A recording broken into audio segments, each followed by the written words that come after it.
大家好，我是慧慧。有网友私信我说在家炸油条炸不好，今天慧慧就用最简单的方法教会你，保证个个暄软，特别的好吃。下面我们一起来看一下吧。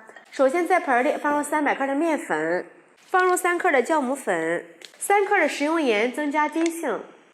先用筷子搅一搅，再打入1颗鸡蛋，把鸡蛋搅拌均匀，再倒入200毫升的温牛奶。搅成这种状态呢，再倒入5毫升的玉米油，给它搅拌成细腻的光滑状态。看一下，像这样就可以了，表面非常的光滑。手上蘸一些水或者是蘸一些油，再把这个面给它揣一下，用这种折叠的方式。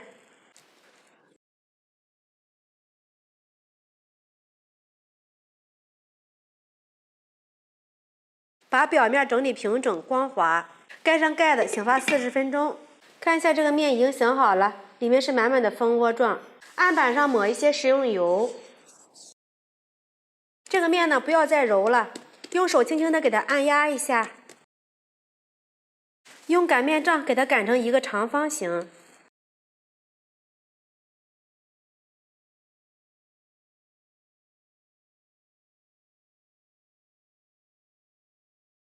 最后给它擀成1厘米的厚度就可以了。从中间切一刀，给它切成长条，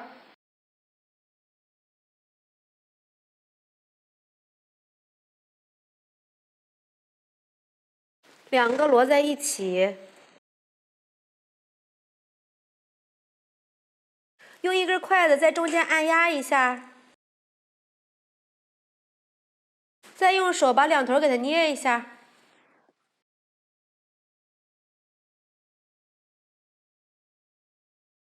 锅中倒入适量的油，烧至6成热，放入1双筷子，周围起密集的小泡泡，说明油温就行了。下入油条，这个油温正好的话，这个油条放进去3、5秒就能飘上来。中间不停的给它翻面，让它受热均匀。最后炸至两面金黄，全程大约需要2分钟左右，给它控油捞出。我们的香酥油条就做好了，金黄金黄的，看着就非常的有食欲。看一下我们这个油条，香酥又暄软。掰开一个看一下。早上想吃油条，不用出去买了，在家就能做。提前1个晚上把面和好，第2天早上起来10分钟就能搞定，做法非常的简单。喜欢的朋友们就赶紧试一下吧。喜欢慧慧的视频，记得点击关注、转发，拜拜。